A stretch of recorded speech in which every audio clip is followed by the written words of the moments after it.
En l'an 632 de notre ère, la péninsule arabique se trouve à la croisée des chemins.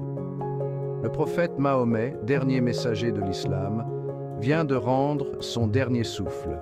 Sa mort laisse un vide immense au sein de la communauté musulmane naissante, connue sous le nom de Ummah. Le prophète n'ayant pas désigné de successeur, l'incertitude et le débat règnent quant à l'avenir de cette jeune religion. Certains prônent l'élection d'un calife, un chef temporel qui guiderait la communauté dans les affaires politiques et terrestres. D'autres estiment que la direction devrait revenir à un membre de la lignée du prophète, en particulier à Ali ibn Abi Talib, son cousin et gendre. Dans ce contexte incertain, un groupe de compagnons importants du prophète se réunit pour délibérer sur la question de la succession. Ce rassemblement, connu sous le nom de Saqifa, s'avérera être un moment charnière de l'histoire islamique. Finalement, c'est Abu Bakr, un proche compagnon et ami fidèle du prophète, qui émerge comme candidat consensuel. Sa désignation comme premier calife marque le début d'une nouvelle ère pour la communauté musulmane.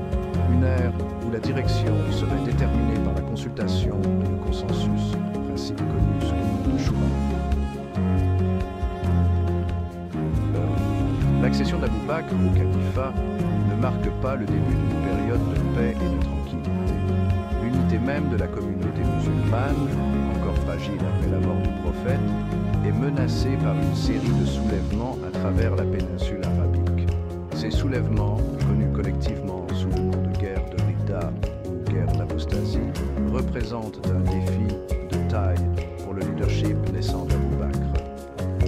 Les tribus qui venaient d'embrasser l'islam, certaines motivées par l'opportunisme politique plutôt que par une foi sincère, y voient une occasion de se libérer de l'autorité centrale des griefs économiques, notamment la collecte de la zakat, une forme d'aumône obligatoire dans l'islam, alimente également le ressentiment de certaines tribus.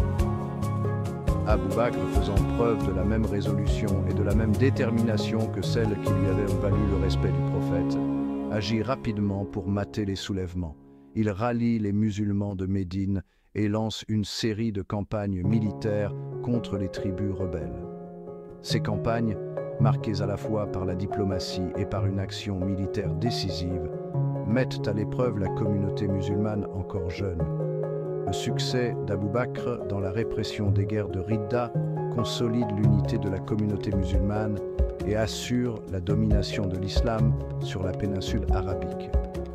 Les guerres de Ridda ne sont pas une simple campagne militaire, mais une véritable épreuve de foi pour les premiers musulmans. La mort d'Abu Bakr en 634 marque la fin d'une époque. Son règne, bien que bref, a permis à la communauté musulmane de traverser avec succès les troubles initiaux qui ont suivi la mort du prophète. Omar ibn al-Khattab, un autre proche compagnon du prophète, est choisi comme deuxième calife. Le califat d'Omar inaugure une période d'expansion et de consolidation sans précédent pour l'empire musulman naissant. Sous son commandement, les armées musulmanes quittent l'Arabie et conquièrent de vastes territoires en Perse, en Syrie, en Égypte et au-delà. Les empires byzantins et sassanides, affaiblis par des décennies de guerres et de conflits internes, se révèlent incapables de résister à la ferveur et à la puissance militaire des armées musulmanes. Le règne d'Omar ne se caractérise pas uniquement par des conquêtes militaires, il s'avère être un administrateur avisé, mettant en place un système de gouvernance sophistiqué pour un empire en pleine expansion. Omar établit également un système de loi et de jurisprudence islamique, jetant les bases d'un système juridique qui influencera les sociétés musulmanes pendant des siècles. Le califat d'Omar pose les fondements d'un vaste empire islamique durable. Uthman ibn Affan règne de discordes et conflits internes. Après l'assassinat d'Omar en 644, Uthman ibn Affan, un riche marchand issu de l'influent clan des Omeyyades, est élu troisième calife. Le règne d'Uthman, marqué au départ par la poursuite de l'expansion territoriale, voit émerger des dissensions et des conflits internes qui finiront par plonger la communauté musulmane dans la guerre civile. L'une des principales critiques adressées à Othman concerne la nomination de membres de sa famille, principalement du clan des Omeyyades, à des postes clés du califat. Ces nominations, perçues par certains comme du népotisme et du favoritisme, suscitent du ressentiment au sein de certaines factions de la communauté musulmane. Alors que la contestation du régime d'Othman grandit, des mouvements d'opposition émergent, remettant en cause son autorité et sa légitimité. En 656, un groupe de soldats rebelles, indignés par la politique d'Othman et la corruption présumée de son administration, prennent d'assaut sa résidence à Médine et l'assassinent. L'assassinat d'Othman provoque une onde de choc dans le monde musulman, marquant un tournant dans l'histoire islamique et ouvrant la voie à la première fitna, une période de guerre civile intense. Ali ibn Abi Talib, un califat en proie à la crise. Au lendemain de l'assassinat d'Othman, Ali ibn Abi Talib, cousin et gendre du prophète, est finalement élu quatrième calife. L'accession d'Ali, attendue depuis longtemps par ses partisans, intervient à un moment de crise profonde et de division au sein de la communauté musulmane. Son califat, marqué par des conflits internes et des affrontements sanglants, ne fera qu'aggraver les fractures apparues sous le règne d'Othman. Le défi immédiat d'Ali est de répondre aux griefs qui ont alimenté la rébellion contre Othman. Cependant, ses tentatives pour rétablir l'ordre et l'unité se heurtent à la résistance de diverses factions.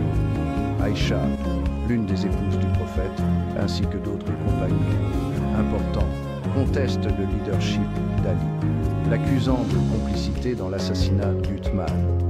Cette contestation conduit à la bataille du Chameau en 656, un affrontement sanglant qui se solde par la victoire d'Ali, mais qui polarise davantage la communauté musulmane.